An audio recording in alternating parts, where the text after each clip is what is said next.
మూకపంచశతిలో స్తుతి శతకం. పాండిత్యం పరమేశ్వరి స్తుతి విధౌ నైవాశ్రయంతే గిరాం వైరించాన్యపి గుంఫనాని విగలద్గర్వాణి సర్వాణి తే స్తోతుం త్వాం పరిపుల్లనీలనళిన శ్యామాక్షి కామాక్షి మాం వాచాలీకురుతే తథాపి నితరాం त्वत्पादसेवादरः तापिञ्चस्तबकत्विषेतनुभृतां दारिद्र्यरमुद्राद्विषे संसाराख्यतमोमुषे पुररिपोर्वामाङ्कसीमाजुषे कम्पातीरमुपेयुषे कमयतां जिह्वाकुटीं जग्मुषे विश्वत्राणपुषे नमोऽस्तु सततम् तस्मै परं ज्योतिषे ये सन्ध्यारुणयन्ति शङ्करजटा कान्तारचन्द्रार्भकम् सिन्धूरन्ति च ये पुरन्दरवधू सीमन्तसीमान्तरे पुण्यं ये परिपक्वयन्ति भजतां काञ्चीपुरे माममी पायासुः परमेश्वरः प्रणयनी पादोद्भवाः पांसवः कामाडम्बरपूरया शशिरुचाकं रश्मितानां त्विषा कामारे अनुरागसिन्धुमधिकं कल्लोलितं तन्वती कामाक्षीति समस्तसज्जननुता कल्याणदात्री नृणां कारुण्याकुलमानसा भगवती कम्पातटे जृम्भते कामाक्षीन पराक्रमप्रकटनं सम्भावयन्ती दृशा श्यामाक्षीरसहोदरस्मितरुचिप्रक्षालिता शान्तरा वामाक्षी जनमौलिभूषणमणि वाचां परा देवता कामाक्षीति विभाति कापि करुणा कम्पातटिन्यास्तटे श्यामा काचन चन्द्रिका त्रिभुवने पुण्यात्मनामानने सीमा शून्यकवित्ववर्षजननी या कापि कादम्बिनी मारारातिमनोविमोहनविधौ काचित्तमः कन्दली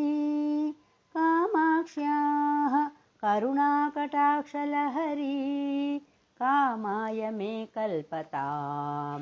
प्रौढध्वान्तकदम्बके कुमुदिनी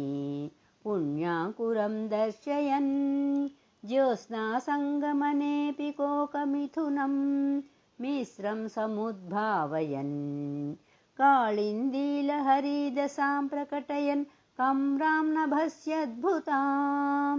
कश्चिन्नेत्रमहोत्सवो विजयते काञ्चीपुरे शूलिनः तन्द्राहीनतमालनीलसुषमै सारुण्यलीलागृहै तारानाथकिशोरलाञ्छितकचै ताम्रारविन्देक्षणैः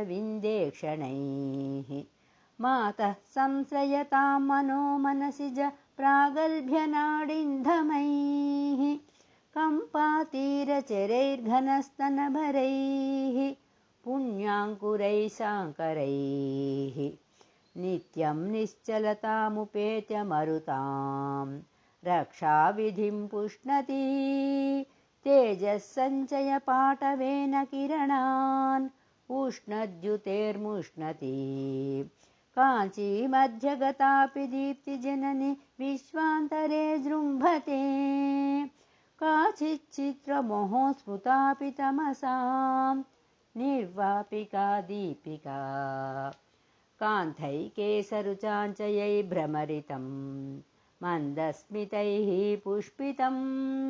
कान्त्या पल्लवितं पदाम्बुरुहयो नेत्रत्विषापत्रितं कम्पातीरवनान्तरं विदधति कल्याणजन्मस्थली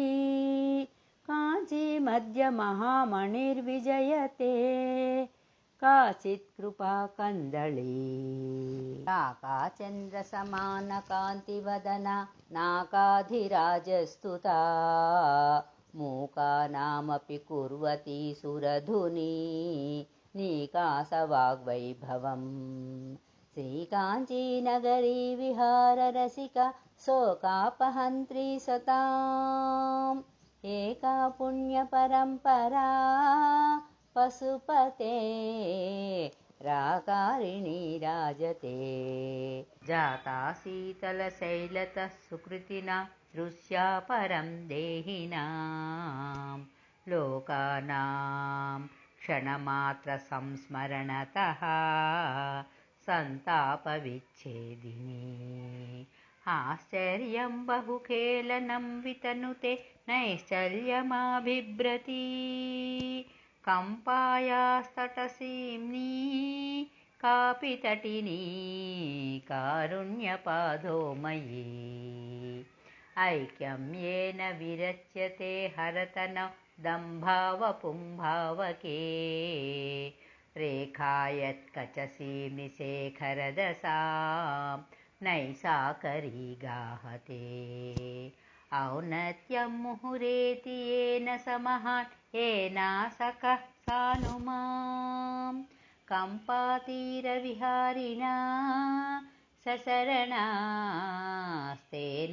धाम्ना वयम् अक्ष्णोश्च स्तनयो श्रिया श्रवणयोर्बाह्वोश्च मूलं स्पृशन् उत्तंसेन मुखेन च प्रतिदिनं द्रुह्यन् पयोजन्मने माधुर्येण गिरां गतेन मृदुना हंसाङ्गनां ह्रेपयन् काञ्चीसीम्नि च कास्ति कोऽपि कविता सन्तानबीजाङ्कुरः खण्डं चान्द्रमसं वतं समनिशं काञ्चीपुरे खेलनं कालायश्च वितस्करीं तनुरुचिं कर्णे जपे लोचने तारुण्योष्पनखं पचं स्तनभरं जङ्घास्पृशं कुन्तलं भाग्यं देशिकसञ्चितं मम कदा सम्पादये अम्बिके तन्मानं निजकेडिसौधसरणिं नैसर्गिकीणां गिरां केदारं कविमल्लसूक्तिलहरि सस्यश्रियां शाश्वतम् अम्हो वञ्चनचञ्चु किञ्चन भजे काञ्चीपुरीमण्डनम् पर्यायच्छ विपाकशासनमणे पौष्पेशवं पौरुषम् आलोके मुखपङ्कजे च दधति सौधाकरीं चातुरीं चूडालङ्क्रियमाणपङ्कजवनि वैरागमः प्रक्रिया मुग्धस्मेरमुखी घनस्तनतटी मूर्च्छालमध्याञ्चिता काञ्चीसीमनिकामिनी विजयते काचिज्जगन्मोहिनी यस्यिन्नम्ब भवत्कटाक्षरजनि मन्देऽपि मन्दस्मितज्योत्स्ना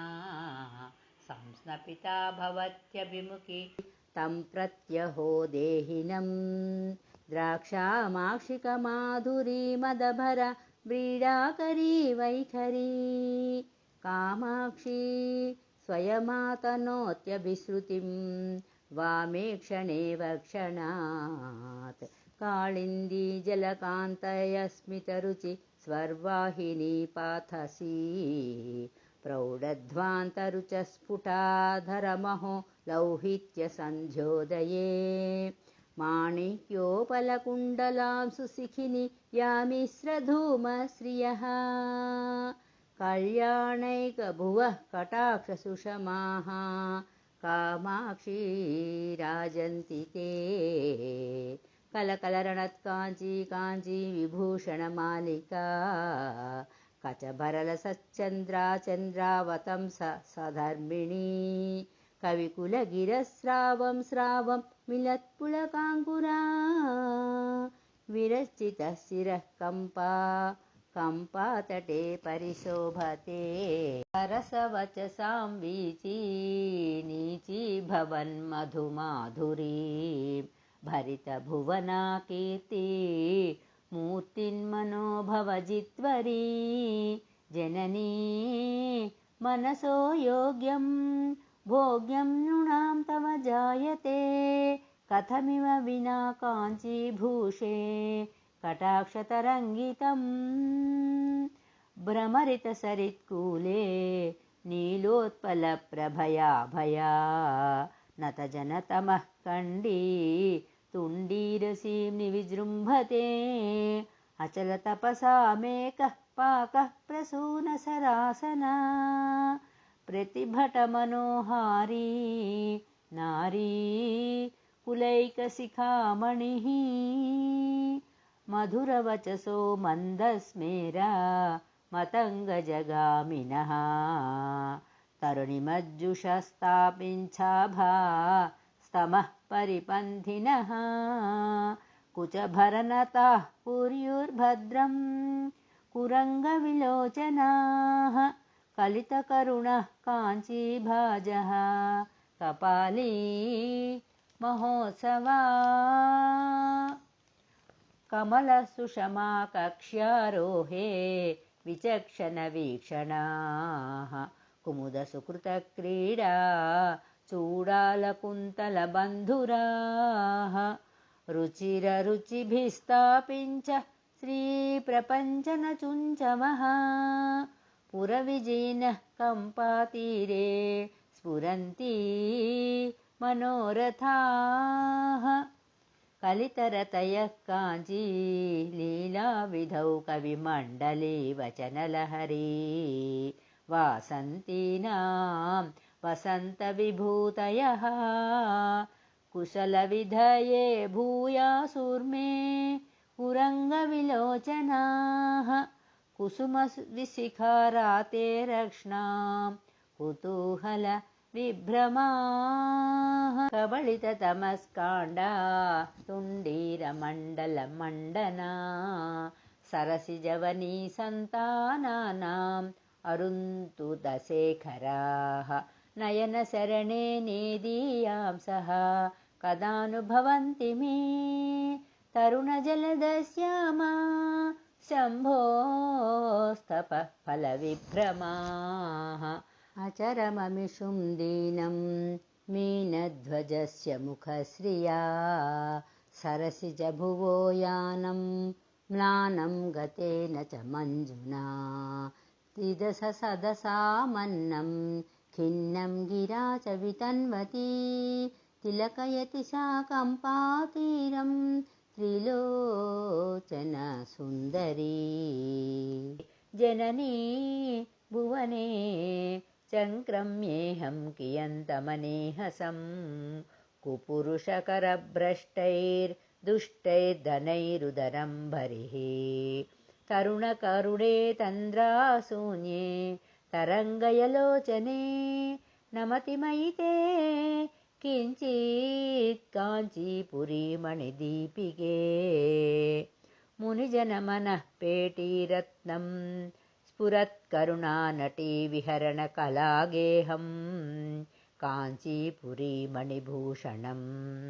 जगति महतो मोहव्याधे नृणां परमौषधं पुरहरदृशां साफल्यं मे पुरः परिजृम्भताम् मुनिजनमनोधाम्ने धाम्ने वचोमयजाह्नवी हिमगिरितटप्राग्भाराय अक्षराय परात्मने विहरणजुषे काञ्चीदेशे महेश्वरलोचनत्रितया सरसक्रीडा सौधाङ्गणाय नमो नमः मरकतरुचां प्रत्यादेशं महेश्वरचक्षुषाम् अमृतलहरीपूरं पारं भवाख्यपयोनिधेः सुचरितफलं काञ्चीभाजो जनस्य पचेलिमं हिमशिखरिणो हंसस्त्यैकं वतं समुपास्महे प्रणमनदिनारम्भे कम्पानदीशकितावके सरसकवितोन्मेषः पूषा सतां समुदञ्चितः प्रतिभटमहाप्रौढा प्रोद्यत्कवित्वकुमोद्वतीं नयति तरसा निद्रामुद्रां नगेश्वरकन्यके समितजडिमारम्भा कम्पातटीनिकटे चरी निहतदुरितस्तोमा सोमार्धमुद्रितकुन्तला फलितसुमनोवाञ्छा पाञ्चायुधी परदेवता सफलयतु मे नेत्रे गोत्रेश्वरप्रियनन्दिनी मम तु दिशनापीढ्या जाड्यातिरेककथं त्वया कुमुदसुषुमा मैत्री सम्यक् वतंसितकुन्तलां जगति समितस्तम्भां कम्पानदीनिलयामसौ श्रयति हि गळस्तन्द्रा चन्द्रावतंसधर्मिणी परिमलपरिपाकोद्रेकं पयोमुचिकाञ्चने शिखरिणि पुनर्द्वैदीभावं शशिन्यरुणातपम् अपि च जनयन् कम्बो लक्ष्मी अनम्बुनिकोऽप्यसौ कुसुमधनुषः काञ्चीदेशे चकास्ति पराक्रमः पुरदमयुतुर्वामोत्सङ्ग स्थलेन रसज्ञया सरसकविता भाजां काञ्चीपुरोदरसीमया तटपरिसरैर्निहाराद्रे वचोभिरकृत्रिमैः किमिव न तुलामस्मच्छेतो महेश्वरि गाहते नयनयुगळीमास्माकीनां कदा सुफले ग्रहीं विदधति गतौ व्याकुर्वाण गजेन्द्रचमत्क्रियां मरकतरुचो माहेशाना घनस्तननमृताः सुकृतविभवः प्राञ्चा काञ्चीवतं सधुरन्धराः मनसि जयसः पारम्पर्यं मरन्दझरीसृवां कविकुलगिरां कन्दं कम्पानदीतटमण्डनं मधुरललितं मत्कं चक्षुर्मनीषि मनोहरं पुरविजीना सर्वस्वं तत्पुरस्कुरुते सदा शिथिलततमो लीलां नीलारविन्दविलोचनां दहनविलसत्फालां श्रीकामकोटिमुपास्महे करधृतलसच्छूलां कालारिचित्तहरां परां मनसिजकृपालीलां लोलालकामलिकेक्षणां कलालीलासाला कविकुलवचकैरववनीशरज्योत्स्नाधारा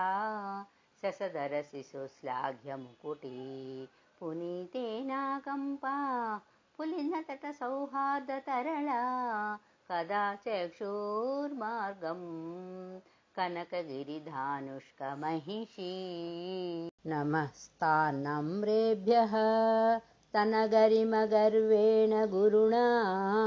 दधानेभ्यश्चूड भरणममृतस्यन्दिशिशिरं सदा वास्तव्येभ्यः सविधभुवि कम्पाख्यसरितो यशो व्यापारेभ्यः सुकृतविभवेभ्यो पशुपते असूयन्ती काचिन् मरकतरुचो नाकिमुकुटीकदम्बं चुम्बन्ती चरणनखचन्द्रांशुपटलैः तमोमुद्रां विद्रावयतु मम काञ्चीनिलयना हरोत्सङ्ग श्रीमन्मणिगृहमहादीपकलिका अनाद्यन्ता काचित् सुजननयनानन्दजननी निरुन्धाना कान्तिं निजरुचिविलासैर्जलमुचां स्मरारेस्तारल्यं मनसि जनयन्ति स्वयमहो गलत्कम्पा सम्पा परिलसति कम्पा परिसरे सुधाडिण्डीरश्री स्मितरुचिषु तुण्डीरविषयं परिष्कुर्वाणासौ परिहसितनीलोत्पलरुचिः स्तनाभ्यामानम्रा स्तबकयतु मे काङ्क्षिततरुं दृशामैसानीनां सुकृतफलपाण्डित्यगरिमा कृपाधाराद्रोणी कृपणधिषणानां प्रणमतां निहन्त्री सन्तापं निगममुकुटोत्तं सकलिका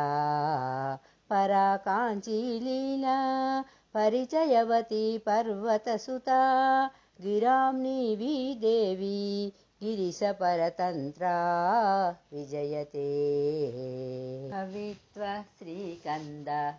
सुकृतपरिपाटी हिमगेः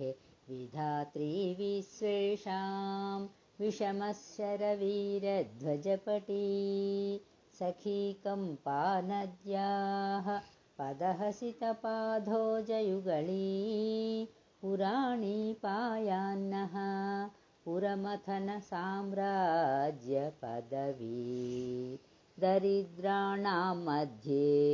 दरदलिततापिञ्च सुषमा स्तना भोगक्लान्ता तरुणहरिणाङ्काङ्कितकचाः हराधीना नानाविबुधमुकुटीचुम्बितपदा कदा कम्पातीरे कथय विहरामो गिरिसुते परिवर्तुस्तेमा त्वयि मम गिरां देवि मनसो नरीनत्तु प्रौढा मदनकमले वाक्यलहरी चरीचर्तु प्रज्ञा जननि जडिमानः परजने सरीसत्तुस्त्वैरं जननि मयि कामाक्षि करुणा क्षणार्ते कामाक्षी भ्रमरसुषमा शिक्षणगुरुः कटाक्षव्याक्षेपो मम भवतु मोक्षाय विपदां नरीनर्तुस्त्वैरं वचनलहरी निर्जरपुरी सरिद्वीची नीचीकरण पटुरास्ये मम सदा पुरस्तान्मे भूया प्रशमनपरस्तान् मम हृजां प्रचारस्ते कम्पातटविहृतिसम्पादिनि दृशोः इमां यात्रामूरी कुरु सपति दूरी कुरुस्तमः परिपाकं मत्कं सपदि बुधलोकञ्चनय माम् उदञ्चन्ति काञ्चीनगरनिलये त्वत्करुणया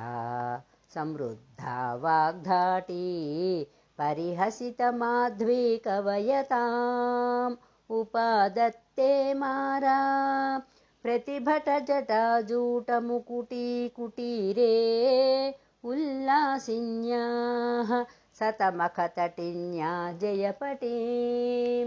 श्रियं विद्यां दद्या जननि नमतां कीर्तिममितां सुपुत्रान् प्रादत्ते तव झटिति कामाक्षि करुणा त्रिलोक्यामाधिक्यं त्रिपुरपरिपन्थिप्रणयिनी प्रणामस्त्वत्पादे समितदुरिते किं न कुरुते मनस्तम्भं स्तम्भं गमयदुपकम्पं प्रणमतां सदा लोलं नीलं चिकुरजितरोलम्बनिकरं गिरां दूरं स्मेरं धृतशशिकिशोरं पशुपते दृशां योग्यं भोग्यं तुहिनगिरिभाग्यं विजयते घनश्यामान्तकामान्तकमहिषि कामाक्षि मधुरान् दृशां पातानेतान् अमृतजलसीतान् अनुपमान् भवोत्पाते भीते मयि वितरनाथे दृढभवन्मनस्सोके मूके हिमगिरिपताके करुणया नतानां मन्दानां भवनिगळबन्धाकुलधियां महान्ध्यं वृन्दानाम् अभिलषितसन्तानलतिकां चरन्तीं कम्पाया स्तटभुवि सवित्रीं त्रिजगतां स्मरामस्तां नित्यं स्मरमथन जीवातु कलिकां परविद्या हृद्या श्रितमदनविद्या मरकतप्रभा नीला लीला परवसितशूलायुधमनाः तमः पूरं दूरं चरणनतपौरन्धरपुरी मृगाक्षी कामाक्षी कमलतरलाक्षी नयतु मे अहं ताख्यामत्कं कबलयति या हन्तहरिणी हठात् संविद्रूपं हरमहिषिसस्यां कुरमसौ कटाक्षव्याक्षेप प्रकटहरिपाषाणपटलैः इमामुच्चैरुच्चाटय झटिति कामाक्षि कृपया बुधे वा मूके वा तव पतति यस्मिन् क्षणमसौ कटाक्षः कामाक्षी प्रकटजडिमक्षोदपटिमा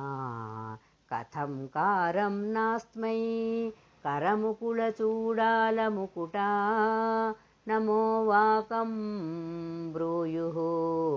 नमुचि परिपन्धि प्रभृतयः प्रतीचीं पश्यामः प्रकटरुचिनिवारकमणि प्रभासध्रीचीनां प्रदलितषडाधारकमलां चरन्तीं सौषुम्ने पथि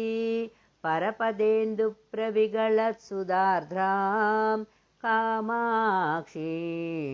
परिणतपरं ज्योतिरुदयां जम्भाराती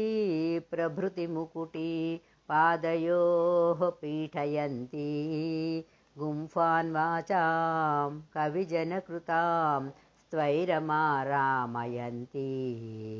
सम्पालक्ष्मीं मणिगणरुचां पाटलैः प्रापयन्ती कम्पातीरे कविपरिषदां जृम्भते भाग्यसीमा चन्द्रापीडां चतुरवदनां चञ्चलापाङ्गलीलां कुन्दस्मेरां कुचभरनतां कुन्तलोद्धूतभृङ्गां माराराते मदनशिखिनं मांसलं दीपयन्तीं कामाक्षीं तां कविकुलगिरां कल्पवल्लीमुपासे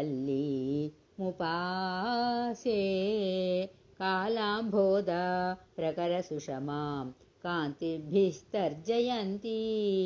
कल्याणानाम् उदयसरणिः कल्पवल्ली कवीनां कन्दर्पारेः प्रियसहचरी कल्मषाणां निहन्त्री काञ्चीदेशं तिलकयति सा कापि कारुण्यसीमा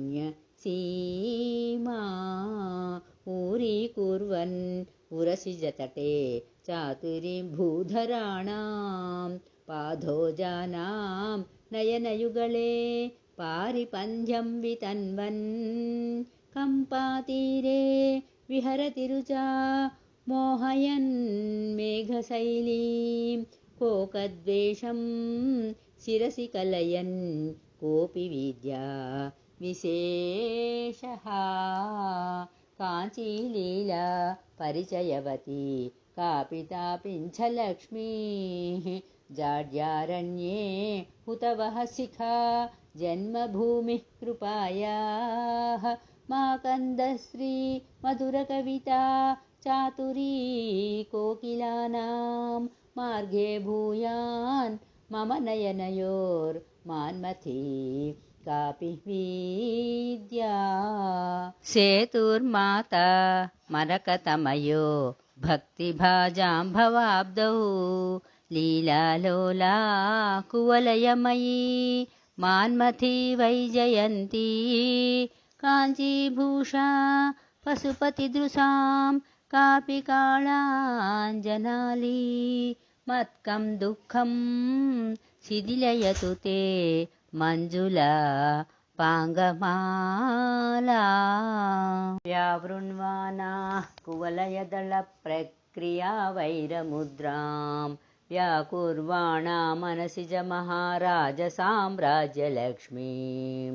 काञ्चीलीला विहृतिरसिके काङ्क्षितं नः क्रियासु बन्धच्छेदे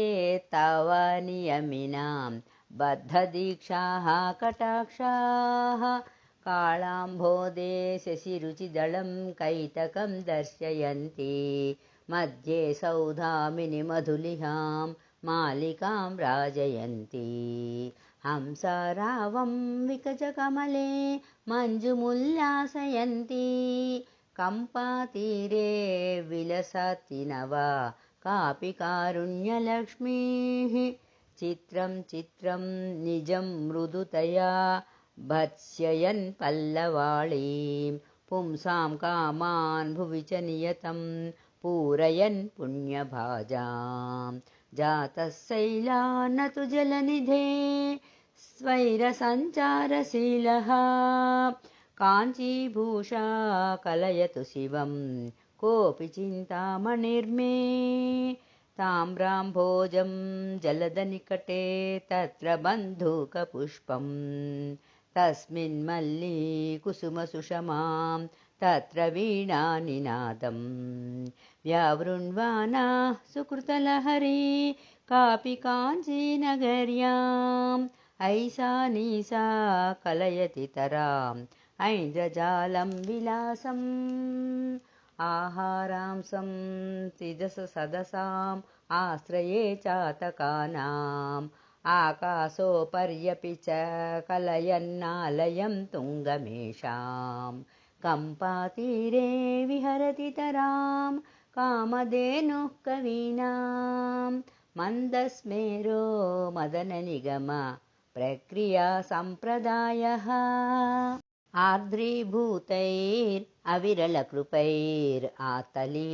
आर्द्रीभूतैरविरलकृपैरातलीलाविलासैः आस्थापूर्णैरधिकचपलैः रञ्जिताम्भोजशिल्पैः कान्तैर्लक्ष्मी ललितभवनैः कान्तिकैवल्यसारैः कास्मल्यं नः कबलयतु सा कामकोटिकटाक्षैः आधून्वन्त्यै तरलनयनैराङ्गजीं वैजयन्तीम् आनन्दिन्यै निजपदजुषाम् आत्तकाञ्चीपुरायै अस्माकीनं हृदयमखिलैः रागमानां प्रपञ्चैः आराध्यायै स्पृहयति तराम् आदिमायै जनन्यै दूरं वाचां तिदससदसां दुःखसिन्धोस्तरित्रं मोहक्ष्वेला क्षितिरुहवने क्रूरधारं कुठारं कम्पातीरे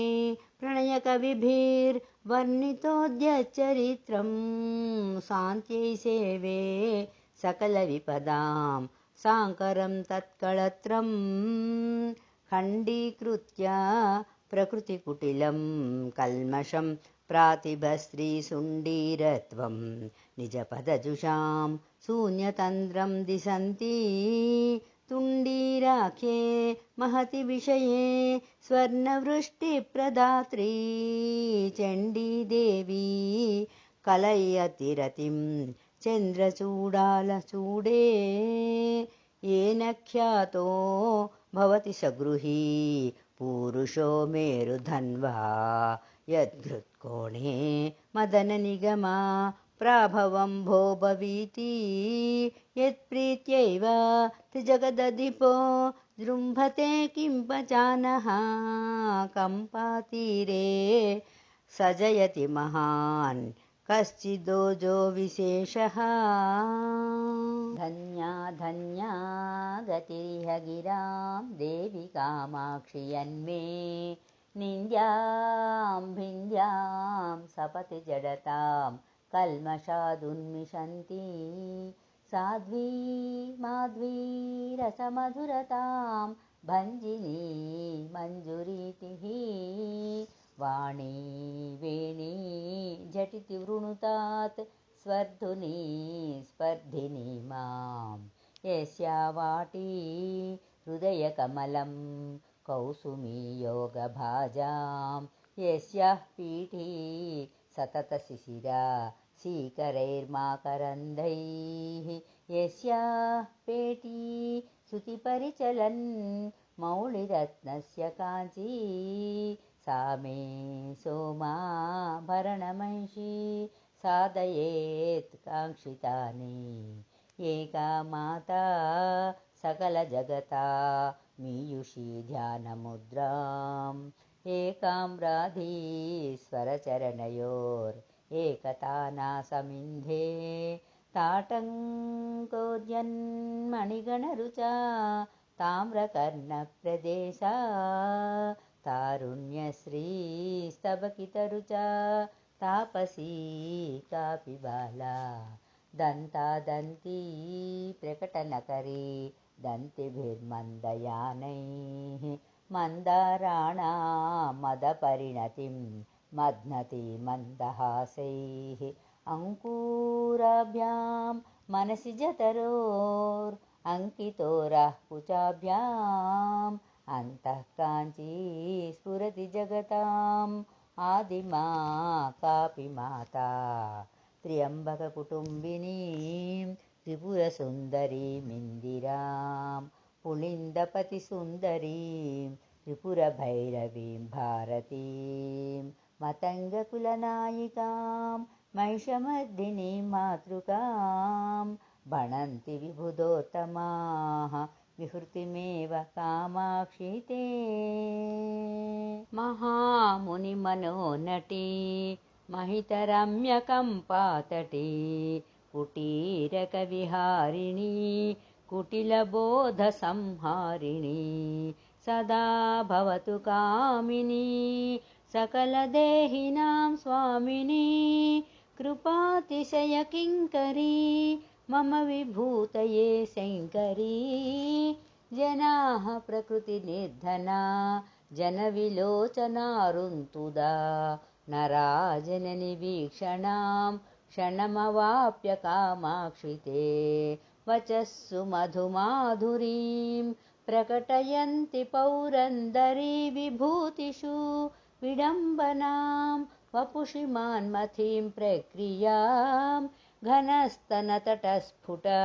स्फुरितकाञ्चुली चञ्चली कृतत्रिपुरशासना सुजनशीलितोपासना दृशो सरणिमास्नुते मम कदा नु काञ्चीपुरे परा परमयोगिनां मनसि चित्कला पुष्कला कवीन्द्रहृदये चरी परिगृहीतकाञ्चीपुरी निरूढकरुणाझरी निखिललोकरक्षाकरी मनः पथदवीयसी मदनशासनप्रेयसी महागुणगरीयसी मम दृशोऽस्तु नेदीयसी धनेन न रमामहे कलजनान्न सेवामहे न चापलमयामहे भवभयान्न दूयामहे स्थिरां तनुमहेतरां मनसि किञ्च काञ्चीरत स्मरान्तककुटुम्बिनी चरणपल्लवोपासनां सुराः परिजना वपुर्मनसि जाय वैरायते त्रिविष्टपनितम्बिनी कुचतटी च केळिगिरिः गिरः सुरभयो वया तरुणिमा दरिद्रस्य वा कटाक्षशरणौ क्षणं निपतितस्य कामाक्षि ते पवित्रय जगत्त्रयी विबुधबोधजीवातुभिः पुरात्रयविमर्दिनः पुलककञ्चुळीदायिभिः भवक्षयविचक्षणैर्व्यसनमोक्षणैर्वीक्षणैः निरक्षरशिरोमणिं करुणयैव कामाक्षि मां कदा कलितखेलनाः करुणयैव काञ्चीपुरे कलायमुकुलत्विषा शुभकदम्बपूर्णाङ्कुराः पयोधरभरालसा कविजनेषु ते बन्धुराः पचेलिमकृपारसाः परिपतन्ति मार्गे दृशो असोध्यमचलोद्भवं हृदयनन्दनं देहिनाम् अनार्घमतिकाञ्चिता किमपि रत्नमुद्योतते अनेन समलङ्कृता जयति शङ्कराङ्कस्थली कदास्य मम मानसं व्रजति पेटिका विभ्रमं परामृतझरीप्लुता जगति नित्यमन्तश्चरी नृणामपि बहिश्चरी परमसंविदेकात्मिका महद्भिरपरोक्षिता सततमेव काञ्चीपुरे ममान्वहमहं मतिः मनसि भातु माहेश्वरी तमो विपिनधाविनं सततमेव काञ्चीपुरे विहाररसिका परा परमसंविदुर्वीरुहे कटाक्षनिगलैर्दृढं हृदयदुष्टदन्तावलं चिरं नयतु मामकं त्रिपुरवैरिसीमन्तिनी त्वमेव सतिचण्डिका त्वमिह देवि चामुण्डिका त्वमेव परमात्मिका त्वमसि योगिनी रूपिणी त्वमेव किल साम्भवी त्वमसि कामकोटिजया त्वमेव विजया त्वयि त्रिजगदम्ब किं ब्रूमहे परे जननि पार्वती प्रणतपालिनि प्रातिभप्रदात्री परमेश्वरी त्रिजगदाश्रिते शाश्वते त्र्यम्बककुटुम्बिनी त्रिपदसङ्गिनि त्रिक्षणे त्रिशक्तिमयि वीक्षणं मयि निधेहि कामाक्षि ते मनो मधुकरोत्सवं विदधति मनीषाजुषां स्वयं प्रभव वैखरी विपिनवेदिकालम्बिनी सदा सिसिरिता कृपा मधुरसेनकं पातटे चराचरविधायिनी चरति कापि चिन्मञ्जरी कलावति कलाभृतो मकुटसीनिलीलावती स्पृहावति महेश्वरे भुवनमोहने भास्वती प्रभावति रमे सदा महितरूपशोभावती स्वरावति परे सतां गुरुकृपाम्बुधारावती त्वयैव जगदम्बया भुवनमण्डलं सूयते त्वयैव करुणात्रया तदपि रक्षणं नीयते त्वयैव खरकोपया नयनपावके हूयते त्वयैव किल नित्यया जगति सन्ततं स्थीयते चराचरविचन्मयीं सकलहृन्मयीं चिन्मयीं गुणात्रयमयीं जगत्त्रयमयीं त्रिधामामयीं परापरमयीं सदा दशदिशां निशाहर्मयीं परां सततसन्मयीं परमचिन्मयीं शीलये जय जगदम्बिके हरकुटुम्बिनि नेत्ररुचा जितशरदम्बुजे घनविडम्बिनि केसरुचा परमवलम्बनं कुरु सदा पररूपधरे मम गतसंविदो जडिमडम्बर ताण्डविनः भुवनजननी भूषा भूतचन्द्रे नमस्ते कलुषशमनी कम्पातीरगेहे नमस्ते निखिलनिगमवेद्ये नित्यरूपे